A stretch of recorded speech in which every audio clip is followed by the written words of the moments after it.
ఆధ్యాత్మిక బంధువులందరికీ కూడా నమస్సులు. నేను మీ వేదాంతం వెంకట హర్నాథ్. ఈ రోజున విజయవాడ దగ్గర ఉన్నటువంటి పోరంకి గ్రామానికి రావటం జరిగింది. శ్రీమాన్ వేదాంతం రాజగోపాల చక్రవర్తి గారి ఆధ్వర్యంలో పోరంకి గ్రామంలో శ్రీ శ్రీ శ్రీ కోదండరామాలయం దివ్య విగ్రహ ప్రతిష్టాపన మహోత్సవంలో శ్రీ సీతారామ కళ్యాణం ముందు ఏర్పాటు చేసినటువంటి ఎదురుకోలా మహోత్సవానికి రావటం జరిగింది. అరుగో వధువు తరఫున బంధువులు, వరుడు తరఫున బంధువులంతా కూడా వచ్చి ఉన్నారు. అక్కడ ఉన్నటువంటి పెద్దలు బ్రహ్మశ్రీ ధూళిపాళ రామకృష్ణ గారు, సాంస్క్రిట్ లెక్చరర్, షెర్లా కాలేజ్ విజయవాడ. అలాగే ప్రక్కన ఉన్నటువంటి పెద్దలు Guntur Hindu college retired principal Sriman D V Narasimha Dikshitulu garu వచ్చి ఉన్నారు. వారి యొక్క చతుర సంభాషణని వినటం కోసం అక్కడ ప్రజలంతా కూడా ఎదురు చూస్తున్నారు. వరుడి తరఫున ధూళిపాళ రామకృష్ణ గారు, వధువు తరఫున డాక్టర్ డివి నరసింహ దీక్షితులు గారు వచ్చి వారి యొక్క గుణగణాలని మనకు తెలియజేస్తారు. వివిధ సేవలను అందిస్తూ సంస్కృతం అనేక గ్రంథాలు రచించి ఇటు ఆగమోక్తమైనటువంటి కైంకర్యాల్లో కూడా వారు పాల్గొంటూ ఉన్నారు. వారు ఈరోజు ప్రథమంగా మన కులనామాలయానికి ఇచ్చేసి అమ్మవారి పక్షాన అమ్మవారి యొక్క తత్వాన్ని, మహత్వాన్ని, అమ్మవారికి గుణగణాన్ని ఆయన చెప్తూ ఉంటారు. సీతమ్మవారి గొప్పదా, రాముడు గొప్పదా? వరుడి తరఫున వశిష్ఠులు వారిని ఈ ఎదురుకోలా మహోత్సవం జరపడానికి నియమిస్తున్నట్లుగా పెద్దలు వేదాంతం రాజగోపాల చక్రవర్తి గారు అందరికీ వివరిస్తున్నారు వశిష్ఠుల వారి గురించి.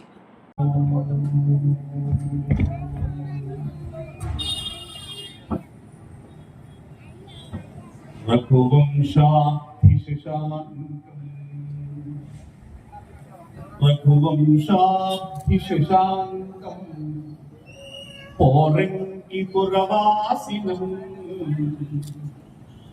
రఘువంశాభిషశాంకం పోరంకిపురవాసినం ఆశ్రితభక్తమందారం శ్రీ కోదండరామం భజే వైదేహీ సుగుణాభిరామహృదయా వైదేహీ సుగుణాభిరామహృదయా సౌందర్య సీమాంబనా యజ్ఞక్షేత్ర సముత్థితాం సురుచిరాం రాజర్షిణాలాలితాం కాశీభూత సమస్తలోక సుకృతాం లోకైక దీపాంకురాం సీతాం రాఘవమానసాబ్జనిలయాం వందే జగన్మాతరం సీతాం రాఘవమానసాబ్జనిలయాం వందే జగన్మాతరం వందే జగన్మాతరం.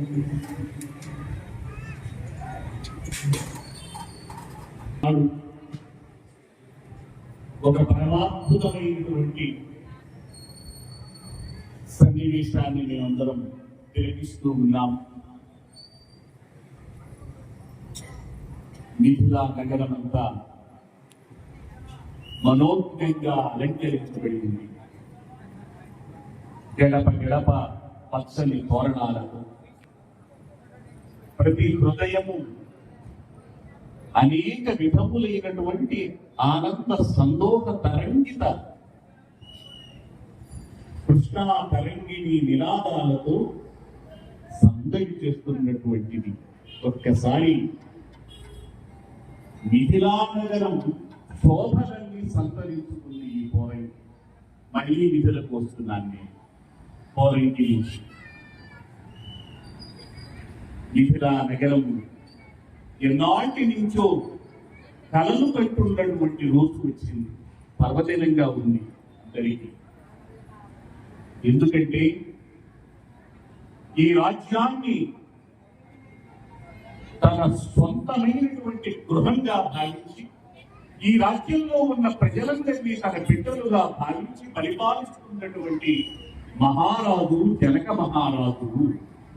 అటువంటి జనక మహారాజు ఋతుల పట్టికి వివాహం జరిపించాలన్న ఆయన సంకల్పము చాలా అద్భుతమైన రీతిలో నెరవేరింది. ఈనాడు ఈ లోక కళ్యాణానికి కారణమయ్యే విధంగా జరగబోతున్నందుకు ఒక్క మహారాజే కాదు, ఆయన పరివారమే కాదు, సమస్త రాజ్యము, రాజ్య ప్రజలు పులకితాంతరములై ఈ రోజున ఇక్కడ ఈ గృహములు ఇళ్ళు అన్ని కదలి వచ్చినాయి ఈ సభా సమావేశాన్ని.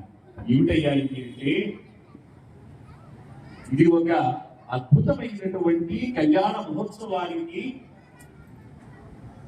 నేపథ్యం. ఇది అంటే కళ్యాణం జరగబోయే ముందు ఒక్కసారి దశరథ మహారాజు తన పరివారంతో ఇక్కడికి విచ్చేసి స్వయంగా తాను కళ్యాణ మహోత్సవాన్ని దర్శించుకోవాలని ఆయన కలలు కంటున్నటువంటి ఈ పర్వదినం కోసమే, ఈ రోజు కోసమే ఎదురు చూస్తున్నటువంటి వేళ ఇది. దశరథ మహారాజుల వారు అవక్ర పరాక్రమ సంపన్నులు, అఖండ భూమండల చక్రవర్తి. అవసరమైతే దేవేంద్రుడికి సైతము సహాయం చేసి రాక్షస సంహారం గావించగలిగినటువంటి మహోన్నతుడైనటువంటి వాడు. అటువంటి చక్రవర్తి తన కుమారుని వివాహం కోసం తరలి వచ్చారు. వారికి స్వాగతం పలుకుతున్నాము. జనక రాజర్షి పక్షాన శతానందుడనైన నేను గౌతమ కుమారుని జనక మహారాజు పౌరోహిత్యం అంతా నెరవేర్చగలిగినటువంటి భాగ్యశాలిని శతానందుని, దశరథ మహారాజుల వారి కులగురువు వరిష్ఠ మహర్షి వశిష్ఠుడు అయినటువంటి ఆ మహనీయుల వారి పాదాలకు ఈ శతానందులు నమస్కరించి స్వాగతం పలుకుతున్నాడు.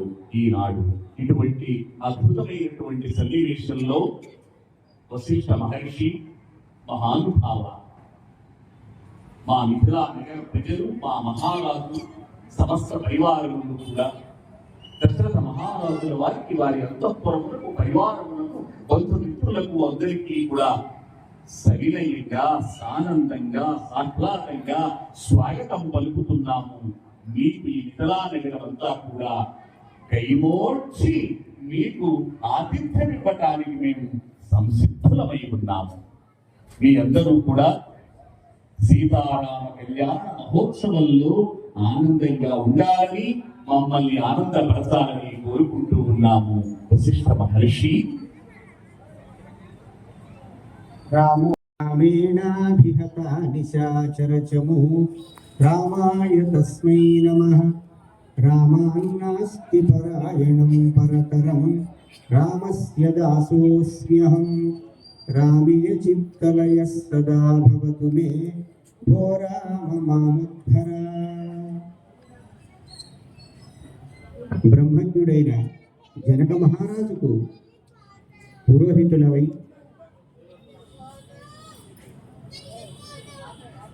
మహర్షులకెల్లా సర్వశ్రేష్ఠుడైనటువంటి గౌతమ మహర్షికి భూత చరిత్రగా వాసికెక్కినటువంటి అహల్యాదేవికి జన్మించినటువంటి శతానంద మహర్షి, మీ మధురమైనటువంటి స్వాగత వచనాలకు మా మనస్సు ఎంతో సంతోషించింది.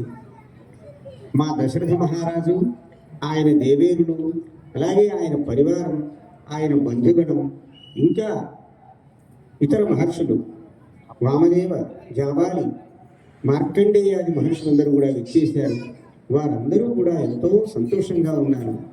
ముల్లోకాలు కూడా మా రామ కళ్యాణానికి తహతహలాడుతున్నాయి. ఆ వేడుకను చూడడానికి మేము కూడా ఎంతో పరవశులమై సూర్యుడి దగ్గర నుంచి రాముడి వరకు ఇంతకాలం ఇన్ని తరాలుగా మేము వారికి పౌరోహిత్యం చేస్తూ కులగురువుగా ఉండడం దేనికి అంటే ఈ రామచంద్రమూర్తి యొక్క ఈ సీతారాముల యొక్క కళ్యాణాన్ని వీక్షించడం కోసమే. దీనికోసమే మేము చేసిన తపస్సంతా కూడా ఈనాడు ఫలిస్తోంది. ఏనాటి నోము ఫలమో ఏ దాన ఫలమో అని మేము సంతోషిస్తున్నటువంటి వేళ వచ్చింది. మాకు సంతోషం కలిగించేందుకు మీరెంతో ఇంకా ప్రయత్నిస్తూ ఉన్నారు. ఈ మిథిలా నగరం ఈనాడు సమస్త లోకములందు ఉన్నటువంటి సమస్త శుభములు సమస్తములైనటువంటి భూతంగా ఉన్నాయా అన్నట్టుగా మీరు తీర్చిదిద్దారు. ఇదంతా కూడా మాకు చాలా సంతోషకరమైనటువంటి విషయం. సదృశీం భార్యాం విందేత్ అనేటువంటి శాస్త్రవచనాన్ని అనుసరించి మదర్థం కన్యాం వృణీధ్వం, ఎప్పుడు కూడా మన సంప్రదాయం ప్రకారం వరుడు వధువు ఒకరినొకరు చూసుకుని నీవు నాకు నచ్చావు నేను నీకు నచ్చాను అంటూ వివాహం చేసుకునే పద్ధతి భారతీయ సంప్రదాయంలో, ముఖ్యంగా మన సంప్రదాయంలో లేదు. మన వైదిక వేద ధర్మాన్ని అనుసరించేటువంటి సంప్రదాయంలో లేదు. పెద్దలు కుదిర్చినటువంటి పెద్దలు ఇరుప్రక్కల గుణగణాలను పరిశీలించి దశ పూర్వేషాం దశాపరేషాం అని 10 తరాలు పైన 10 తరాల తరువాత తాను అంటే 21 తరాలు తరించాలి అని కన్యాదాత కన్యాదానం చేస్తాడు. అలాగే ఎన్నో తరాలు ఆ వంశక్రమాన్నంతా కూడా విచారించి ఆ వంశక్రమం అంతా కూడా ఎలా ఉంది, వాళ్ళ యొక్క గుణగణాలు ఎలా ఉన్నాయి. ఎందుకంటే ఈనాడు ఒక వరుడికి మనం ఒక పిల్లనిస్తున్నామంటే ఆ వరుడి యొక్క వంశం అంతా కూడా పరిశీలించే పద్ధతి ఉండేది. వారందరూ ఏ రకంగా ఉన్నారు, వారి నడత ఎలా ఉంది, వారిని ప్రపంచం ఏ రకంగా భావించింది, ఎలా వాళ్ళు జీవనం గడిపారు, అదంతా చూసేవారు. కేవలం ఈ వరుడి యొక్క విద్యాబుద్ధులు, ఈ వరుడి యొక్క రూప సంపద ఇది మాత్రమే కాదు. అందువల్ల అటువంటి గుణగణ పరిశీలన ఉన్న సమయంలో మమ్మల్ని మా రామచంద్రుడికి వధువును వరించమని దశరథ మహారాజు తదితర పెద్దలందరూ కూడా రాజబంధువులందరూ కూడా కోరడం, మాకు ఈ అవకాశం కలగడం, రామచంద్రమూర్తి స్వయంగా విశ్వామిత్రుల వారితో వచ్చి తన యొక్క బలపరాక్రమాలన్నింటినీ కూడా సమస్త ప్రపంచం కూడా కీర్తించే విధంగా నిరూపితం కావడం, ఇదంతా కూడా మాకు ఆనందదాయకమైనటువంటి విషయం. మా మహారాజు వివాహం చేద్దామని సంకల్పిస్తూ ఉన్నాడు. ఆ సమయంలో విశ్వామిత్రుల వారు వేయించేశారు. బ్రహ్మర్షి అయినటువంటి విశ్వామిత్రుడితో పంపమని మేము సలహా ఇచ్చాం. మా మహారాజు ఊరషోడశ వర్షోమే రామో రాజీవలోచన, చిన్నపిల్లవాడు పసివాడు మావాడు వెళ్ళి రాక్షస సంహారం చేయడం ఏమిటి అంటే రామచంద్రమూర్తి యొక్క గొప్పతనం, అలాగే విశ్వామిత్ర మహర్షి యొక్క గొప్పతనం. ఆయన రక్షణలో ఉన్నటువంటి నీ కుమారుడు సామాన్యుడిగా ఉండడు. అతను కృతాస్త్రం అమృతాస్త్రం వా, అతనికి ఏ రకమైనటువంటి అస్త్రశస్త్రాలు ఉన్నప్పటికీ లేనప్పటికీ కూడా ఆ విశ్వామిత్రుడి యొక్క శక్తితో అటు ఆయనకి ఏ విధమైనటువంటి హాని జరగదు. నీవు పంపడం ఆ రామచంద్రమూర్తి ఆ విశ్వామిత్రుడి ద్వారా వెళ్ళి యాగ సంరక్షణం చేయడం, ఇదంతా జరిగి ఈ కళ్యాణోత్సవం జరుగుతున్నది. ఈ కళ్యాణోత్సవానికి పూర్వరంగంగా మీరు చేస్తున్నటువంటి ఈ సన్నాహం అంతా కూడా మాకు ఎంతో ఆనందదాయకంగా ఉంది. మహర్షి, మీరు మీ వైపు నుంచి మమ్మల్ని ఏ విధమైనటువంటి సమాచారం మేము మీకు అందియాలో ఆ విషయాలన్నీ కూడా మీరు చక్కగా తెలుసుకోండి. తెలుసుకున్న తర్వాతనే, ఎందుకంటే మీకు తెలియని విషయాలు కాదు, మీరు కూడా త్రికాలజ్ఞులు, మీకు కూడా ఎంతో తపశ్శక్తి సంపన్నులు. జనక మహారాజు ఎంతో బ్రహ్మవేత్త, ఆయనకి తెలియని విషయం లేదు, సర్వం తానైన వాడు. అటువంటి మహానుభావుడికి తెలియనిది లేదు. కానీ ఈ బంధుగణం అంతా కూడా తెలుసుకోవాలి. వీరికి అనేక రకాలైనటువంటి ఆలోచనలు ఉంటాయి. వీరిద్దరి యొక్క విషయంలో వారందరి సమ్మతి కావాలి. ఎందుకంటే ఊరందరూ కూడా ప్రపంచమంతా కూడా అంగీకరించే పద్ధతిలో మన వివాహ సంస్కృతి ఉంది. కాబట్టి మీరు చక్కగా మమ్మల్ని ఏ విషయాలను మేము మీకు తెలియజేయవలసి ఉంటుందో వాటన్నింటినీ చక్కగా అడగవలసిందిగా కోరుతున్నాను. దాతా ప్రతిగ్రహీత చ స్వయం కుశిక నందన. ఎందుకంటే విశ్వామిత్ర మహర్షి అటుకు పెద్ద ఇటుకు పెద్ద, అందుకని దాత ఆయనే ప్రతిగ్రహీత ఆయనే. అటు వరుడి లక్షణాలు ఇటు వధువు లక్షణాలు రెండింటినీ కూడా ఇరుపక్షాలకు తెలియజేసి తాను మధ్యలో నిలబడి తానే పెద్దయి సీతారామ కళ్యాణాన్ని సకలలోక కళ్యాణంగా మలచగలిగినటువంటి బ్రహ్మర్షి ఆయన. కాబట్టి కొద్దో గొప్ప లక్షణాలన్నీ అంతఃపురవాసులందరికీ తెలిసినవి అని ఇంత అశేషమైన జనసందోహం మధ్యలో జరుగుతున్నటువంటి కార్యక్రమం మీరు తరలి వచ్చారు. మా మిథిలానగరమంతా కూడా శరీరమంతా కళ్ళు చేసుకుని మరీ చూస్తోంది ఇక్కడ. ఆహా ఆహా, దశరథ మహారాజు ఆయన పరివారం విశేషాలు ప్రజలకి కళ్ళు ఉండవలసిన తోటే కాక అంతా ఉంటాయి. అంతా ఉంటాయి. అందరికీ ఉంటాయి. మీ పరివారానికి కూడా ఉన్నట్టుగా నాకు అనిపిస్తుంది. ఎందుకంటే అలా చూస్తున్నారు, వాడు కళ్ళతో తాగుతున్నట్టు చూస్తున్నారు. అది కాబట్టి ఈ సన్నివేశం అలాంటిది. ఈ సన్నివేశం అటువంటిది. ఇంకా వధువులను చూడాలి వీళ్ళు. చూస్తే ఇంకా కళ్ళు అనేటువంటివి ఇంకా ఎంత గొప్పగా ఉంటాయో. అయ్యా వశిష్ఠ మహర్షి లక్షణాలు, వధువుల లక్షణాలు ఈ బంధుజనం కోసం, ఈ సమస్తమైనటువంటి మిత్రగణం కోసం, అంతఃపురంలో ఉన్నటువంటి సమస్త పరివారం కోసం తెలియజేయవలసిన బాధ్యతలు ఉన్నాయి. అందుకనే ఇక్కడ చక్కగా అటు ఇటు ఉన్నటువంటి వంశక్రమాలను ముందు కాస్త తెలుసుకుని ఆ తరువాత ముందుకు సాగవలసినటువంటి పరిస్థితి ఉంది. అయ్యా ఇది ఎదురుకో, మీకు మేము ఎదురుగా వచ్చి మిమ్మల్ని చక్కగా ఆదరణతో సత్కరించుకుని మరీ మేము ఈ స్వాగత కార్యక్రమంతో వివాహ కార్యక్రమంలో అడుగుపెట్టవలసిన సన్నివేశం కదా. అయ్యా మా జనక మహారాజు వంశం చాలా మహోన్నతమైనది.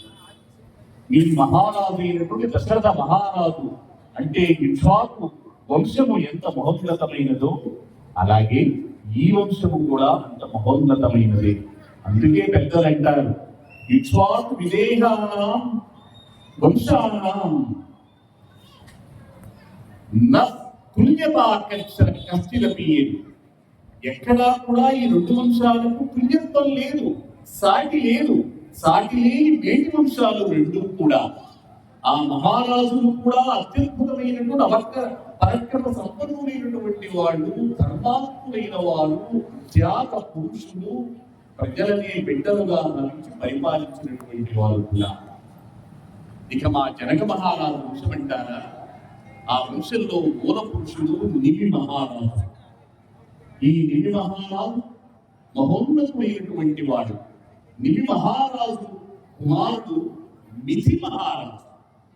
మిథి అనేటువంటి ఈ మహారాజే ఈ సమస్తమైన నగరాన్ని నిర్మించారు అయ్యారు.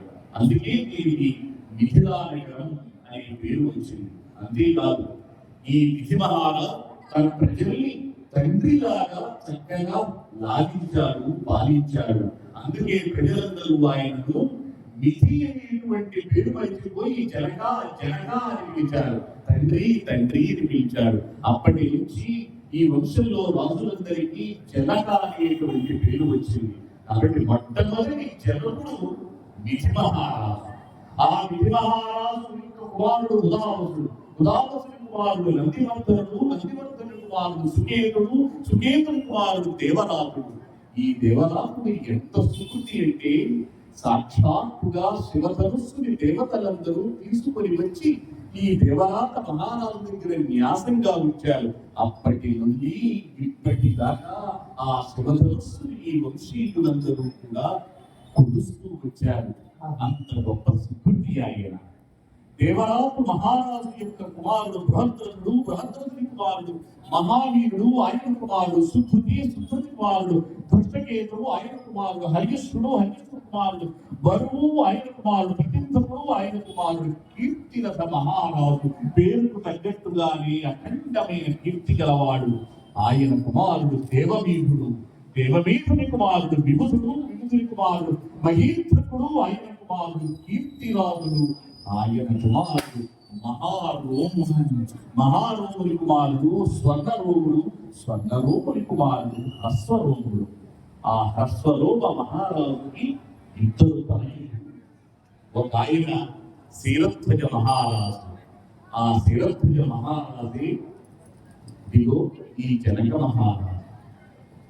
ఈయన సాక్షాత్తుగా యజ్ఞభూమి నుండి ఉద్భవించినటువంటి మహాలక్ష్మి స్వరూపిణి తన కుమార్తెను ముద్దుల పట్టిగా చేసి లాలించి పోషించి ఆ తల్లి అడుగుపెట్టిన తన సమస్త రాజ్యాన్ని కూడా వైకుంఠంగా ఆయన భావించి పెంచిన వాడు ఆ సీతాదేవి వివాహం కోసమే శ్రీరామచంద్రుడు ఇవ్వడానికి ఆయన ముప్పిపోతున్నాడు, ఆయన ఆనందిస్తున్నాడు. అటువంటి సుకృతి మహాభక్తి. ఆయన తమ్ముడే కుశలపురి మహారాజు అదిగో ఈ వైపున ఆయన కూర్చున్నాడు. మీరిద్దరి యొక్క సౌభ్రాత్రం ఈ లోకాలన్నింటిలో ఆదర్శప్రాయమైనటువంటి అటువంటి అద్భుతమైనటువంటి ఇక్ష్వాకు వివేక రాజవంశాలు రెండు ఈనాడు బియ్యమందుకుపోతున్నాయి. ఈ బియ్యము నెయ్యమై తీయని నెయ్యమై అది లోక కళ్యాణ మాన్యమై సమస్త లోక పూజ్యమై విరాజనగలదని మేమందరం భావిస్తున్నాము. వశిష్ఠ మహర్షి ఇంతకంటే ఏం కావాలి? తప్పక విరాజనగలరు. మా అమ్మాయి గురించి చెప్పాము, అలాగే మా సీతాదేవి వంశ మహోన్నతి గురించి చెప్పారు. అయ్యా ఓ మహర్షి బ్రహ్మర్షి, ఇక శ్రీరామచంద్రమూర్తి యొక్క గుణములను గురించి, ఆయన యొక్క వక్ర పట్టణం గురించి రూప గుణ వర్ణన చేస్తే శ్రావ్యంగా వీణుల విందుగా విని ధరించాలని మా మిథిలానగర వాసులు ఇక్కడకు ఈ కళ్యాణం కోసం ఇచ్చేసినటువంటి దశ దిశల నుండి ఇచ్చేసినటువంటి సామంత రాజులు ఎందరో మిత్రరాజులందరూ కూడా పరివేష్టించి ఉన్నారు, సమాసీనులై ఉన్నారు. వారందరూ సముత్సుకులై ఉన్నారు, కుతూహలంతో ఉన్నారు. కాస్త వినిపిస్తారా?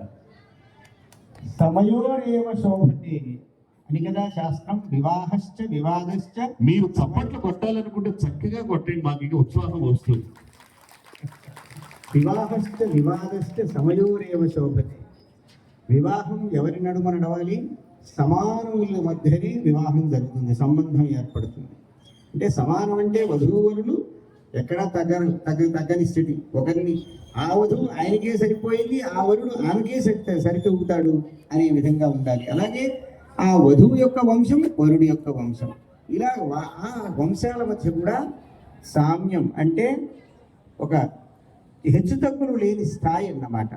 అందువల్ల మీ వంశ వైభవాన్ని చక్కగా వినిపించారు. మా రామచంద్రమూర్తి యొక్క వంశం గురించి ప్రపంచమంతా కూడా కొనియాడదగినటువంటి వంశం. ఆ వంశం అవ్యక్త ప్రభవో బ్రహ్మ శాశ్వతో నిత్య అవ్యయః తస్మాన్ మరీచి సంజజ్ఞే మరీచే కశ్యపస్సుతః. ఈ సమస్త సృష్టికి మూలమైనటువంటి ఆయనకి కారణం లేదు. మనం జన్మించామంటే మనకి తల్లిదండ్రులు ఉన్నారు, వారు జన్మించారంటే వారికి తల్లిదండ్రులు ఉన్నారు. బ్రహ్మదేవుడు అంటే ఈ సృష్టికర్త, ఈ సమస్తమైనటువంటి ఈ చరాచర సృష్టి 84 లక్షల రకాల జీవరాశులు ఉన్నటువంటి ఇంత గొప్ప సృష్టి చేసిన మహానుభావుడు ఎవరైతే ఉన్నాడో ఆయనని సృష్టించిన వాడు ఎవడూ లేడు. అంటే ఆయన సృష్టి చేసే సమయంలో ఆయనకి బ్రహ్మ అని పేరు, ఆయన రక్షించే సమయంలో శ్రీ మహావిష్ణువుగా పేరు పొందుతాడు.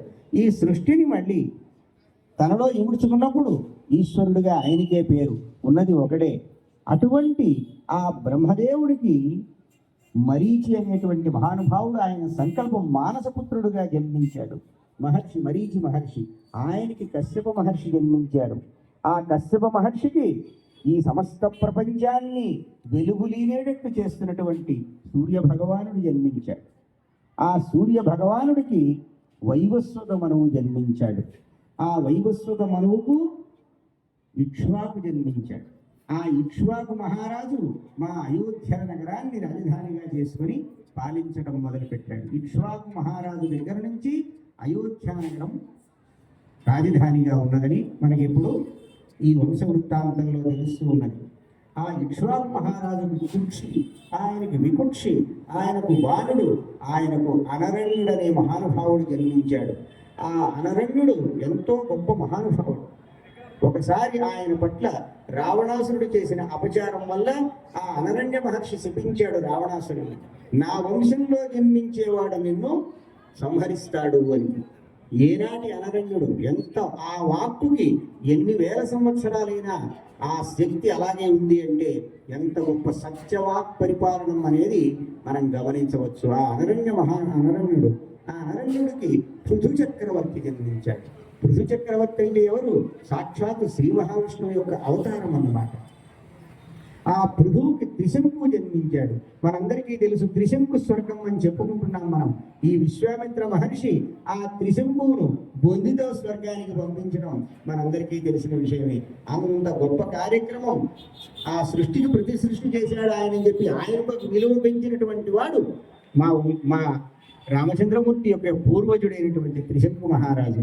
ఆయనకు దుందుమారుడు, ఆయనకు యువరాశ్రుడు, ఆయనకు మాంధాత చక్రవర్తి. మొత్తం కృతయుగానికే అలంకారభూతుడని చెప్పుకుంటూ ఉంటారు. అటువంటి మహానుభావుడు. ఆయనకు సుసంధి ధ్రువసంధి ఆయనకు సుసంధికి ధ్రువసంధి ప్రసేనజిత్ అని ఇద్దరు కుమారులు. అందులో ధ్రువసంధికి భరతుడు అనేటువంటి ఒక మహారాజు. ఆయనకు అసితుడు, ఆయనకు సగర చక్రవర్తి జన్మించాడు. సగర చక్రవర్తి షట్చక్రవర్తులని మనకి మొత్తం చక్రవర్తుల్ని 6గురుగా మనం చెప్పుకుంటాం. సాటి లేని 6గురు చక్రవర్తుల్లో సగర చక్రవర్తి ప్రముఖుడు అన్నమాట. ఆ సగరుడి పేరు మీదనే ఈ సముద్రానికి సాగరం అని ఏర్పడింది. సముద్రం యొక్క విస్తృతికి ఆయన కుమారులు కారణభూతులు అయ్యారు కాబట్టి ఆ సగర చక్రవర్తి ఎంతో గొప్పవాడు. ఆయన 100 అశ్వమేధ యాగాలు చేసినటువంటి మహానుభావుడు ఆయన. ఆయనకు అసమంజుడు, ఆయనకు దిలీపుడు, ఆయనకు అంశుమంతుడు, ఆయనకు భగీరథుడు జన్మించాడు. భగీరథుడు జన్మించబట్టే స్వర్గంలో ఉండేటువంటి గంగ మన భూలోకవాసులకు లభ్యమైంది. కేవలం స్వర్గవాసులకే కాదు, భూలోకవాసులకు కూడా గంగ. అంతేకాదు పాతాళలోకవాసులకు కూడా గంగ. తిరుపతగా అని చేసిన మహానుభావుడు భగీరథుడి యొక్క తపస్సు వల్ల మనకు గంగ లభించింది. విష్ణు పాదోద్భవ అయినటువంటి గంగ మనకి లభించడానికి కారణభూతుడైనటువంటి మహానుభావుడు ఈ వంశంలో రామవంశంలో జన్మించిన భగీరథుడు. ఆ భగీరథుడికి కకుత్సుడు అనేటువంటి మహారాజు ఎంతో గొప్ప వీరాధివీరుడు. ఆయన ఇంద్రుడికి కూడా సహాయం చేశాడు యుద్ధాల్లో. అటువంటి మహానుభావుడికి రఘువు జన్మించాడు. ఆయన పేరు మీదుగానే ఈ వంశంలో జన్మించిన వారందరినీ రాఘవా రాఘవా అని పిలుస్తారు. రఘువంశీయుడా అని. రామచంద్రమూర్తిని కూడా రాఘవ రాఘవ అనడానికి కారణం ఆ రఘువు యొక్క గొప్పతనం. ఆయన విశ్వజిత్ యాగం అని ఒక గొప్ప యాగం చేసి తాను సమస్త ప్రపంచంలో ఉన్న సంపదని తనది కావించుకుని ఆ సంపదనంతా కూడా ఎవరు అర్హులో వాళ్ళందరికీ పంచిపెట్టేశాడు. అంత గొప్ప త్యాగధనుడు మహానుభావుడు, సర్వస్వదానం చేశాడు. అటువంటి రఘు మహారాజు ఆయనకు కల్మాషపాదుడు, ఆయనకు శంఖనుడు, ఆయనకు సుదర్శనుడు, ఆయనకు అగ్నివర్ణుడు, ఆ అగ్నివర్ణుడికి శీఘ్రకుడికి మరువుకు ప్రశుశ్రుకుడు, ఆయనకు అంబరీషుడు జన్మించాడు. అంబరీషుడు ఏకాదశి వ్రతం చేసి శ్రీ మహావిష్ణువుకు అత్యంత ప్రీతిపాత్రుడైనటువంటి మహానుభావుడు. ఆ అంబరీష్ చక్రవర్తి యొక్క వృత్తాంతాన్ని మనం అందరం కూడా ఆ భగవంతుడి యొక్క ప్రీతికి శ్రవణం చేస్తామే. అటువంటి మహానుభావుడైనటువంటి అంబరీషుడు ఎంతో ఏకాదశి వ్రతం వల్ల ప్రసిద్ధుడైనటువంటి మహానుభావుడు, ఎంతో శ్రీ మహావిష్ణువుకు అత్యంత ప్రీతిపాత్రుడైన మహానుభావుడు. ఆయనకు నహుషుడు జన్మించాడు. నహుషుడు ఇంద్ర పదవిని పొందాడు. ఆ నహుషుడికి యయాతి, ఆ యయాతి మళ్ళీ వృద్ధుడై మళ్ళీ యౌవనాన్ని పొందాడు. అనేక రకాలైనటువంటి వృత్తాంతాలు, ఆశ్చర్యకరమైన వృత్తాంతాలు కలిగినటువంటి మహారాజులందరూ కూడా ఈ వంశంలో వచ్చారు. ఆయనకు నాభాగుడికి అజుడికి ఈ దశరథ మహారాజు జన్మించాడు. అస్మాద్ దశరథాజ్ఞాతౌ భ్రాతరౌ రామలక్ష్మణౌ. ఈ దశరథ మహారాజుకు జన్మించారు ఈ రామలక్ష్మణుడు. ఆదివంశ విశుద్ధానాం. ఈ ప్రపంచంలో మొదటి వంశం ఏది? రామవంశమే, ఆది వంశం. మనకు వంశాలు ఉన్నాయి, కానీ ఆది వంశం ఏది? ఆదివంశం. అది ఆదివంశం. పైగా విశుద్ధానాం, ఆజన్మ శుద్ధులు అన్నమాట. జన్మ ప్రకృతి వాళ్ళకి శుద్ధి, పరిశుద్ధత దేనిలోనో కాదు. మనం జన్మించిన తర్వాత అనేక సంస్కారాలు జరిపితే మనకి పవిత్రత వస్తుంది. జన్మ ప్రకృతి పరిశుద్ధులైనటువంటి మహానుభావుల యొక్క వంశం దివ్యమైనటువంటి వంశం. రాజ్ఞాం పరమధర్మిణ. మా వంశపు రాజులు, నేను కేవలం ఈ రాజుల క్రమాన్నే చెప్పడం లేదు సదానంద మహర్షి మీకు. ఈ రాజులందరూ కూడా పరమధర్మిణ. గొప్ప ధార్మికులు. ధర్మం అంటే ఏమిటి? ఆచరించదగినది అని అర్థం. ఏది ఆచరిస్తే అందరికీ సంతోషం కలుగుతుందో అది ఆచరించిన వారే వీరందరూ. ఇప్పుడున్నటువంటి మా దశరథ మహారాజుతో సహా అందరూ కూడా పరమ ధార్మికులు. ఇక్ష్వాకు కుల జాతానాం అంటే ధార్మికులు అంటే వీళ్ళు రాజులై ధార్మికులైతే ఎలాగండి అంటే వీరందరూ వీరాణం గొప్ప వీరులు కూడా. వీరభోజ్యం రాజ్యం అంటారు. రాజ్యానికి ఎవడు రాజుగా ఉండాలి? మహావీరుడు రాజుగా ఉండాలి. ఇందులో అందరూ మహావీరులే. అంతేకాదు వీరత్వం ఉంది కదా అని చెప్పి ఎక్కడైనా వారు స్వేచ్ఛగా ప్రవర్తించారా? సత్యవాది అంటే ఆడిన మాట తప్పరన్నమాట. సత్యవాది అంటే నిజం పలుకుతారంటే ఏమిటి అర్థం? వాళ్ళు ఏం మాట్లాడారో ఆ మాటకు కట్టుబడే వారి జీవితాంతం ప్రాణం పోయినా సరే మాటకి ఇచ్చిన మాటకి తప్పేటువంటి గుణం లేదు. అటువంటి మహారాజులు మీరందరూ కూడా. రామలక్ష్మణయోరర్థే వత్సుదే వరహే నృప. కాబట్టి ఇటువంటి అత్యంత పవిత్రమైనటువంటి ప్రశస్తమైనటువంటి వీరాధి వీరులందరూ జన్మించినటువంటి ఇటువంటి వంశంలో జన్మించినటువంటి రామలక్ష్మణులకు మీ కుమార్తెలను వారి పక్షాన వరిస్తూ ఉన్నాను. వారికి పాణిగ్రహణం చేయవలసిందిగా సూచిస్తూ ఉన్నాను. సదృశాభ్యాం నరశ్రేష్ఠ సదృశే దాతుమర్హసి. సీతమ్మకు తగినవాడు మా రామయ్య, రామయ్యకు తగినటువంటిది మీ సీతమ్మ. అందువల్ల ఈ సదృశుడు అంటే తగిన వారికి తగిన పిల్లని ఇచ్చి వివాహం జరిపించండి. పుణ్యాన్ని కలిగింపజేశారు. ఆయుర్వర్ధనం యశస్కరం వంశకీర్తనం అని పెద్దలు అన్నారు. ఒక వంశంలో మహాపురుషులందరి యొక్క గుణగణాలను ఒక్కసారి కీర్తిస్తే అంటే వారిని స్మరిస్తే అది ఆయుష్ని పెంచుతుంది. అంతేకాదు యశస్కరం మనకి ఎంతో కీర్తిని కూడా కలుగజేస్తుంది. అది భావితరాల వాళ్ళని గొప్ప స్ఫూర్తిని కూడా ఇస్తుంది.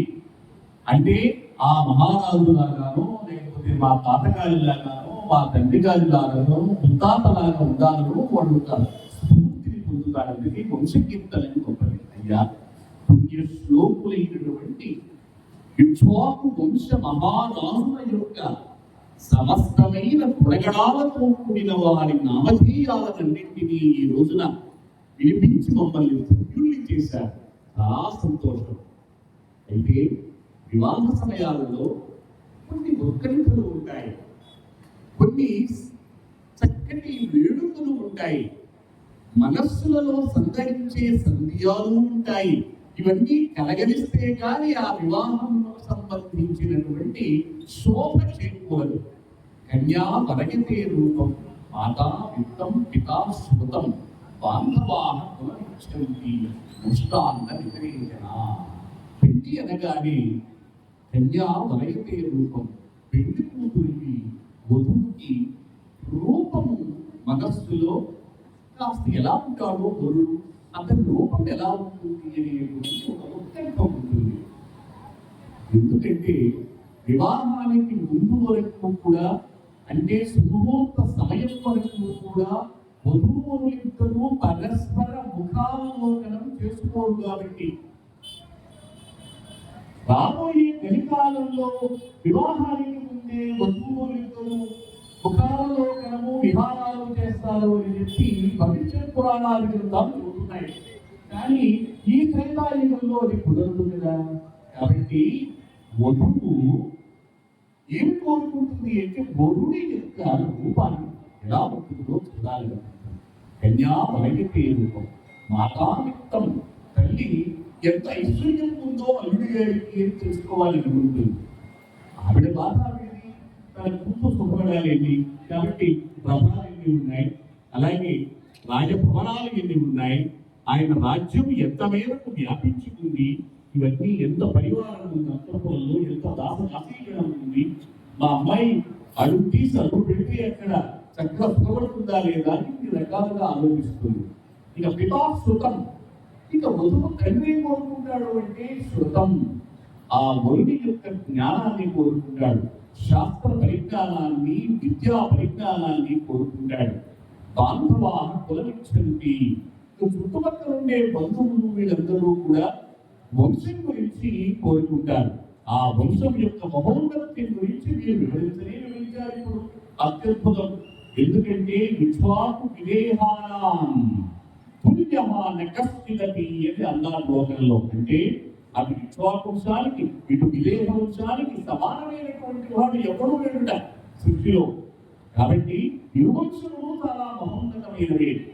కానీ రూప గుణముల గురించి, వరుడి యొక్క రూప గుణముల గురించి కర్ణాటకంగా ఆ శ్రీరామచంద్రుడి యొక్క పరాక్రమ గాథలన్నీ ప్రజలు వింటున్నారు కొద్దిగా. కానీ ఇక్కడ ఉన్నటువంటి ఈ వేడుక సమయంలో మీరు కాస్త వివరించి మాకు ఆనందాన్ని కలిగించమని కోరుతున్నాము.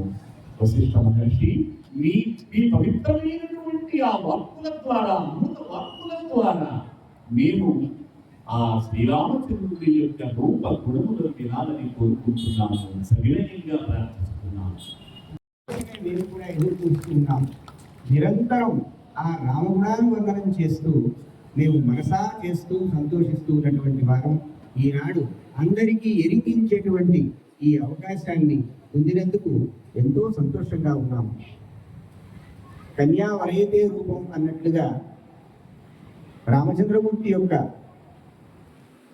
ఆ రూపలావణ్యాలన్నీ కూడా ఎంతో గొప్పగా ప్రపంచమంతా కొనియాడుతూ ఉన్నది. మీకు కూడా తెలుసు. అయినా మా ముఖత మా రామచంద్రుడి యొక్క ఆ రూప వైభవాన్ని, ఆ తేజో వైభవాన్ని చక్కగా వినేటువంటి, సవినయంగా మీరు అడగడం, వినేటువంటి ఉద్దేశంతో దానికి మాకెంతో రామగుణ వర్ణనలో ప్రీతి ఉండడం చేత వినండి చక్కగా రామగుణాన్ని కూడా.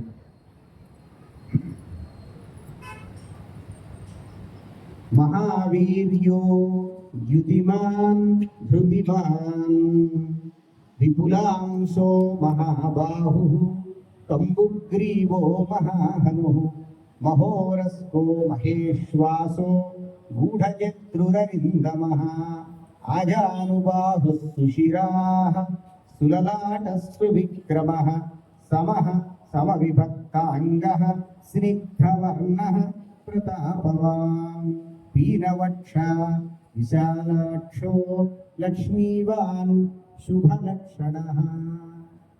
మహాపురుష లక్షణములు 32 లక్షణములు. శరీరం ఏ రకంగా ఉంటే మహాపురుషుడు అని శాస్త్రంలో చెప్పడం జరిగింది. సాముద్రిక శాస్త్రం అంటారు ఆ శాస్త్రాన్ని.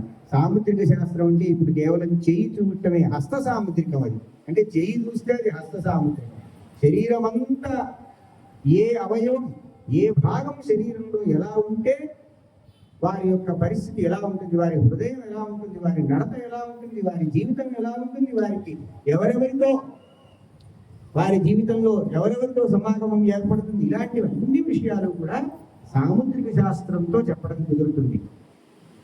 అటువంటి సాముద్రిక శాస్త్రం ప్రకారం సర్వలక్షణ సంపన్నుడు శ్రీరామచంద్రమూర్తి. ఏ విధంగా ఉన్నాడు ఆయన మీరు చూస్తున్నారు. విపులాంశో మహాబాహు. ఆయన భుజములు ఎంత బాగా ఉన్నాయి, ఆ మూపురములు చాలా విపులంగా ఉన్నాయి, విశలంగా ఉన్నాయి. గొప్ప బాహువులు గలవాడు. కంబుగ్రీవ, శంఖంలాగా ఉంది ఆయన మెడ, ఆయన కంఠం. మహాహను, దౌడలు చాలా ఎంతో గొప్పగా ఉన్నాయి. మహోరస్కో, విశాలమైనటువంటి రొమ్ము గలవాడు. మహేశ్వాసు, గొప్ప ఆ ఆయుధ సంపత్తి ఆయనకి కోదండరాముడు. రూఢజత్రురవిందమః ఆజానుబాహు. ఆజానుబాహు అనేది మహాపురుష లక్షణం. అంటే మోకాళ్ళ వరకు కూడా భుజములు ఉంటే అది మహాపురుష లక్షణం. ఆజానుబాహు సుశిరాః. బాహువులు ఇంత పడుకుంటే సరిపోదు, శిరస్సు చక్కగా ఉండాలి. ఎందుకంటే సర్వస్య గాత్రస్య శిరః ప్రధానం. శరీరం అంతటికీ కూడా శిరస్సు ముఖ్యమైనటువంటిది, తల చాలా ప్రధానమైనటువంటిది. ఆ తల అందరి తలం లాంటిది కాదు. సుశిరాః. రామచంద్రమూర్తి యొక్క తల ఎలా ఉందో అలా ఉంది అని చెప్పుకోవాలి తప్ప మరొకరి తలతో పోల్చడానికి వీలేదు. అంత శ్రేష్టమైనటువంటి తల. అలాగే సులలాట, నుదురు ఎంతో విశాలంగా చక్కగా ఉంది. మరి సమహ, ఈ సమానంగా ఉంటాడు ఆయన. పుట్టివాడా, పొడుగువాడా, లావువాడా, సన్నవాడా కాదు, సమానంగా ఉంటాడు.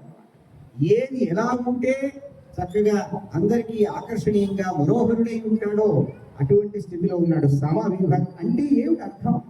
సమవిభక్త అంగ, సమానంగా విడివిడిగా సమస్త అవయవాలు ఉన్నాయి, అంతేగాని అవయవాలన్నీ ఏదో మూట కట్టినట్టుగా లేవు. అటువంటి మహానుభావుడు. స్నిగ్ధవర్ణ, మనం అందరం అంటాం నీలమేఘ శరీరాన్ని, కానీ ఆయన శరీరం, ఆయన రంగు ఎలా ఉంటుంది? ఆయన వర్ణం స్నిగ్ధ, తడతలు ఉంటుంది. అది ఒక ప్రత్యేకమైన విలక్షణమైనటువంటి రూపం అన్నమాట. ధగద్ధగాయమానంగా ఉంటుంది, ఎక్కడా మనం చూడమన్నమాట. ఒక దివ్యమంగళ విగ్రహానికి ఉండేటువంటి ఒక స్నిగ్ధత. స్నిగ్ధత అంటే ఒక నిగారింపు అన్నమాట. ఆ నిగారింపుతో ఉన్నటువంటి ఛాయ ఆయనది. పీనవక్షాహ, రొమ్ము చాలా ఎంతో బలంగా ఉంటుంది. విశాలాక్ష, కళ్ళు చాలా ఎంతో విశదంగా ఉంటాయి. చంపకు జారడేసి కళ్ళంటాను చూడండి, అలా ఉంటుందన్నమాట. లక్ష్మీవాణి శుభ లక్షణ, ఎంతో శోభాయమానంగా ఉంటాయి. సమస్తములైనటువంటి శుభ లక్షణములు. లక్షణం అంటే గుర్తు అన్నమాట. శరీరంలో ఏ లక్షణం ఉంటే శుభమో అటువంటి సమస్త లక్షణములు కలిగినటువంటి వాడు మా రామచంద్రుడు. ఆయన రూపలావణ్యాదులను ఏమని వర్ణిస్తాం? అసంఖ్యాకములైనటువంటి నక్షత్రాలను లెక్కబెట్టచ్చేమో, ఇసుకరేణువులను లెక్కబెట్టచ్చేమో. ఈ ప్రపంచంలో లెక్కబెట్టదగినది ఏదీ లేదు. రామగుణాన్ని లెక్కబెట్టలేము. అటువంటి రామచంద్రమూర్తి యొక్క దివ్యమంగళ విగ్రహాన్ని వర్ణించడం ఎవరి తరము కాదు. అయినప్పటికీ కూడా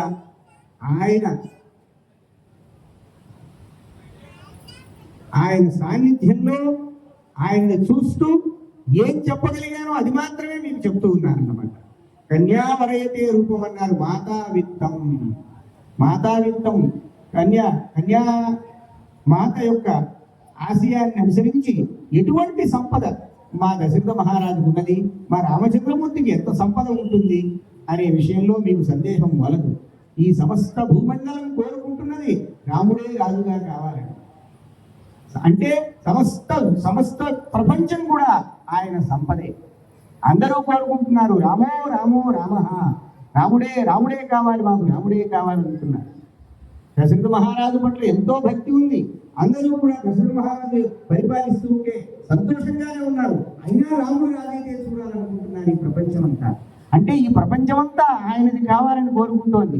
కాబట్టి ఆయనది కానిది ఏదీ లేదు, అంత సంపన్నుడు ఆయన. మహర్షి మీరు చాలా అద్భుతంగా వర్ణించారు. తర్వాత ఆశ్చర్యం ఏంటంటే ఈ నగరంలో ఉండేటువంటి పురుషులు కూడా శ్రీరామచంద్రుడిని చూడటానికి పెరిగిపోతున్నారు. ఇక్కడ స్త్రీలు కనిపిస్తున్నారు, కానీ ఇటువైపు నా వైపు నుంచి చాలా వైపు పురుష పుంగవులు కూడా శ్రీరామచంద్ర దర్శనం ఎప్పుడేంటి అంటున్నారు. అదే మరి రామచంద్రుడు యొక్క రూపవర్ణన చాలా అద్భుతంగా చేశారు మీరు.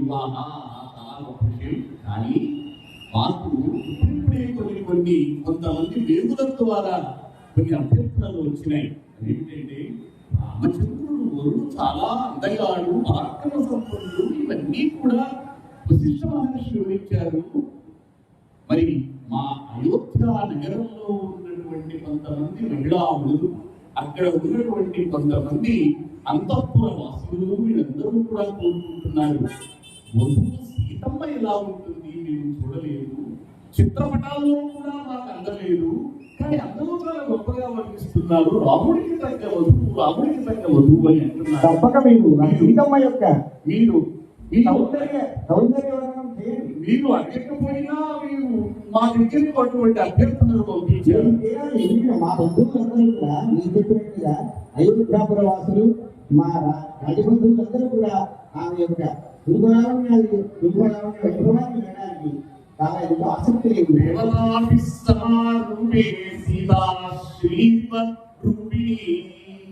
ఆమె రూపంలో దేవత సౌందర్యం కలిగినటువంటిది మహర్షులు అభివర్ణించారు. అంతేకాదు ఆమె శ్రీరూపిణి, శ్రీ మహాలక్ష్మి రూపం కలిగినదిగా వర్ణించారు. కమలంబు కన్నులు కమలంబులు, కేలు గమయు కమలములడుగులు కమలంబులు, నిలువెల్లము కమలాకృతి మించె పొడలి కన్నియమయ్యా. ఏమని చెబుతాం మా సీతమ్మ గురించి? కమలంబు మోము, చూడండి, ఆమె మోము, ఆమె ముఖము అరవిందం, కమలం, తామర పువ్వులాగా వికసిన తామర పుష్పంలాగా కనిపిస్తున్నాడు. అంతేకాదు కన్నులు కమలంబులు, ఆమె కన్నులు జారేసి కన్నులు అన్నారు ఇందాక. అబ్బో, అంతకంటే పెద్ద పెద్ద కన్నులు కలిగినటువంటిది ఆమె. అటువంటి అద్భుతమైనటువంటి కమలాక్షి ఆమె. కేలు గవయు కమలములు, ఆమె చేతులున్నాయి, అవి కలిసిపోతాయి. అందుకే ఆలోచిస్తున్నాం, ఆమె అంత సుకుమారి కదా, మీ అంతఃపురంలో ఎలా వస్తారా అని. అడుగులు కమలములు, ఆమె పాదములు కమలములు, ఆమె పాదాలు కూడా కమలములే. నిలువెల్లను కమలాకృతి, అసలు ఆమె నిలువెల్లను శిరస్సు నుంచి పాదముల దాకా కూడా కమలాకృతి. కమల అంటే లక్ష్మీదేవి అని అర్థం. కమల అంటే కమల స్వరూపం కలిగినటువంటి అని అర్థం. కాబట్టి ఆమె కమలములి పరమసుకుమారి. అలాగే మహాలక్ష్మి లాగా మీ అంతఃపురంలో, మీ రాజ్యంలో దివ్యలు వెలిగించగలిగినటువంటి లోకైక దీపాంకురాలి.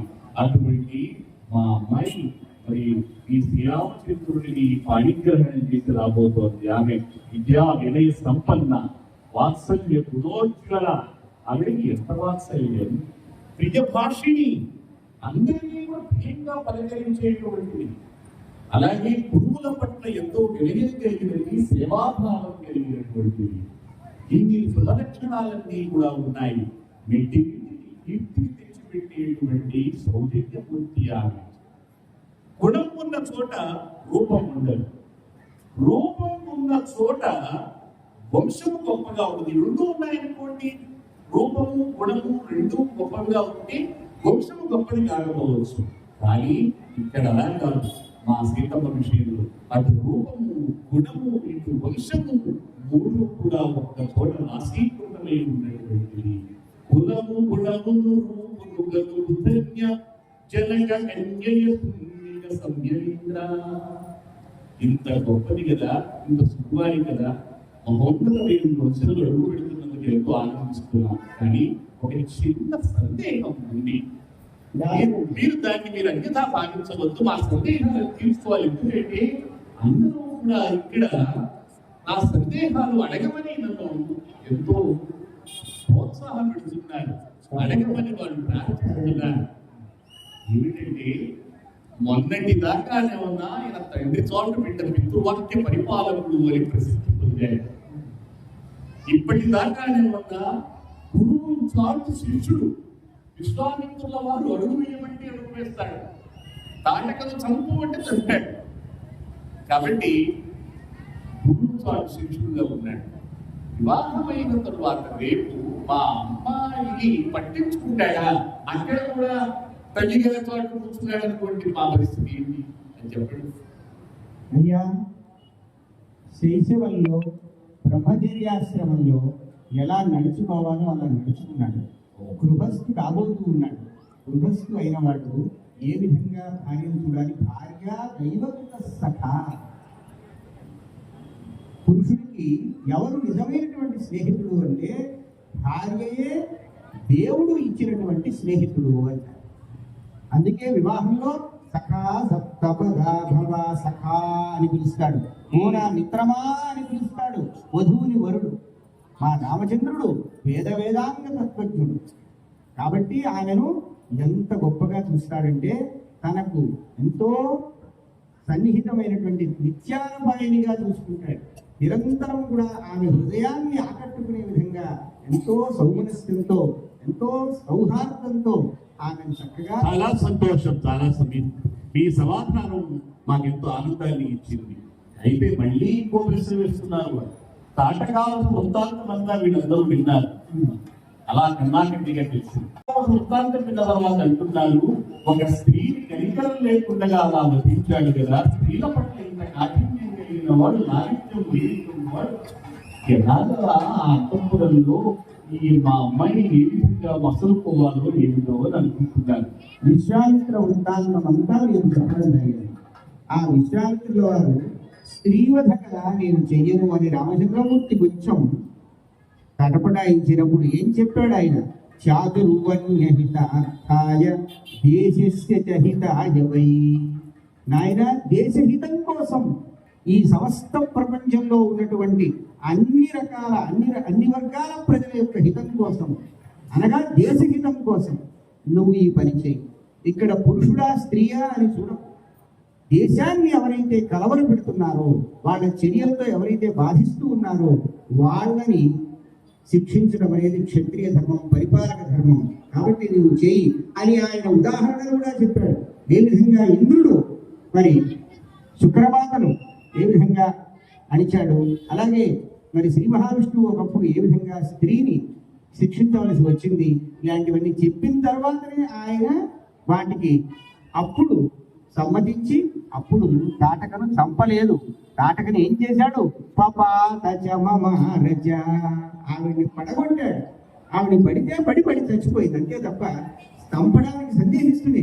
స్త్రీవధ గురించి కాదు. పైగా విశ్వామిత్రుల వారు ఏం చెప్పారు? అయ్యా, ఇక్కడే ఉన్నారు మీరు. కర్మణం అసాధుత్వం సాధుత్వం వా. ఒక పని మంచి చెడు ఎప్పుడవుతుంది? వినియోగానివా. ఒక పని మనం దేనికోసం చేస్తామో ఆ చేసేదాని వల్ల అందరికీ ఉపకారం జరిగితే అది మంచి పని. ఒక పని దేనికోసం మనం చేసిన పని అందరికీ ఇబ్బందికరమైన, కొందరికి ఇబ్బందికరమైన అది చెడు పని అని ఆయన చెప్పారు. అందువల్లనే తాటక వధ చేయడం జరిగింది. కాబట్టి స్త్రీల పట్ల రామచంద్రమూర్తికి అట్లయితే మా అమ్మాయిని పంపించవచ్చు. తప్పకుండా చక్కగా మీరు అయితే నిశ్చింతగా పంపండి. చిన్న సందేహం ఏంటంటే, మీ రాజ్యంలో పాయసాన్నం తింటేనే కానీ మగపిల్లలు పుట్టారంటారు. పాయసాన్నాలు తింటేనే మగపిల్లలు పుట్టేది. ఎటువంటి మగపిల్లలు పుట్టారు? సాక్షాత్ శ్రీ మహావిష్ణువు పుట్టారు. పాయసాన్నం తింటే పుట్టిన మగపిల్లవాడు ఎటువంటి యజ్ఞపురుషుడు స్వయంగా వచ్చి పాయసం, దివ్యమైన పాయసం, అది ఈ లోకంలో తయారైంది కానీ సమస్త దేవతలు కూడా నిర్మించి పంపించిన పాయసం.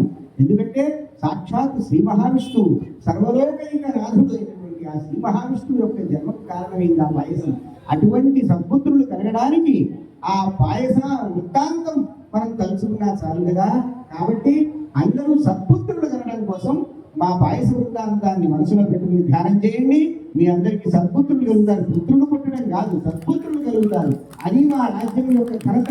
చక్కగా మీరు మా సీతమ్మకే కాదు, సమస్త స్త్రీవుడు మహిళామణులు అందరికీ కూడా ఎవరైతే పుత్ర సంతానాన్ని వాంఛిస్తూ ఉన్నారో వారికి సద్పుత్రులు కలుగుతారు. మా రాజ్యంలో ఆ పాయసం స్మరిస్తే చాలు. ఆ పాయసం అయ్యా, ఇంకా మీకు ఎటువంటి సందేహాలు? మీకేమి సందేహాలు లేవా? మాకు సందేహాలు ఏమున్నాయి? మీరు ఇలాగ చెప్పిన మాటలు మేము ప్రసన్నంగా వినాం. సర్వలక్షణ సంపన్న నారీణాం ఉత్తమావధూ అన్నారు. అయినప్పటికీ మాకు కూడా మా వాళ్ళు అడగండి స్వామి, వాళ్ళు మాత్రమే అడుగుతున్నారు, మీరు అడగలేని అంటూ ఉన్నారు. నాగలి దున్నితే, నాగలితో నేల దున్నితే ఆడపిల్లలు పుట్టారు కదా ఈ రాజ్యంలో. ఎక్కడైనా ప్రపంచంలో ఉందా? కేవలం మీ రాజ్యంలోనే ఇలా జరుగుతూ ఉన్నది. ఏమిటి ఈ విషయం? అలా నాగలితో నేల దున్నితే వచ్చినటువంటి ఆ తల్లి ఈనాడు మా రామచంద్రమూర్తి చేపడుతున్నాడు. మహర్షి ఎంత ప్రశ్న వేశారండి. నాగలి తొందరమండి క్షేత్రం శోభయతాలత నామ్నా సీతేతి విశ్రుత.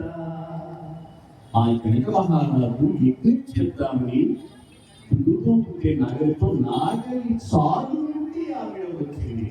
అంటే యజ్ఞ భూమి నుండి వచ్చింది. ఆవిడ యజ్ఞ భూమి నుండి పొడవి నుండి జన్మించింది. పొడవి ఎందుగాక ఎడనుండు బంగారు మలక. బంగారు మలక భూమిలో ఎక్కడుంటుందండి? ఇంకా బంగారు మలక మా సీతమ్మ. జనక రాజ ఋషి ఎంత పూజాతయ్యవతరించే విరంబై మహాలక్ష్మి ఎందు వదనా. భూగర్భంలో బంగారు మొలకలు ఉంటాయి కానీ ఇంకెక్కడ ఉంటాయి? ఆవిర్భావ కలస జలధారేవాపి యస్యాః స్థానం యస్యాః సరసి గమనం విష్ణువక్షస్థలం వా భువాయస్యా భువనమఖిలం దేవి దివ్యం పదం వా స్తోక ప్రజ్ఞేన నవతి గుణా పూయసే సాగతం మహాలక్ష్మి అలా బంగారు మొదటి యజ్ఞభూమి నుండి ఆవిర్భవించింది. ఇప్పుడు సముద్రం నుండి మహాలక్ష్మి ఆవిర్భవించింది, అలాగే యజ్ఞభూమి నుండి ఆవిర్భవించింది. మహాలక్ష్మి యొక్క ఆవిర్భావాలన్నీ అత్యద్భుతాలు, లోకాతీతాలు, లోక కళ్యాణదాయకాలు అని అటువంటి బంగారులుగా రత్నం లాంటి మీ శ్రీరామచంద్రుడితో కలిసి రత్నం సమాకర్షణ కంచనేనా అటువంటి కళ్యాణదాయకమైన ఆ ఇరువురి యొక్క యోగం కళ్యాణ లోక కళ్యాణ జగత్ కళ్యాణదాయకమైనటువంటి యోగంగా మేము భావిస్తున్నాం మహర్షి. ఇరువురి వృక్షాలు కూడా చక్కగా వియ్యమంది, అది తీయని వియ్యమై ఈ సమస్త లోకాలకు శుభాలు చేకూర్చాలని కోరుకుంటున్నాం. ఈ ఎదుర్కోలు సంవాదానికి విశ్వామిత్ర మహర్షి సమన్వయకర్త కాబట్టి వారి అనుసంధానం చేసి దీనికి శుభం కలిగితే చాలా సంతోషించి ఇక మనందరం కలిసి కళ్యాణ మహోత్సవంకు అడుగు పెడతాం.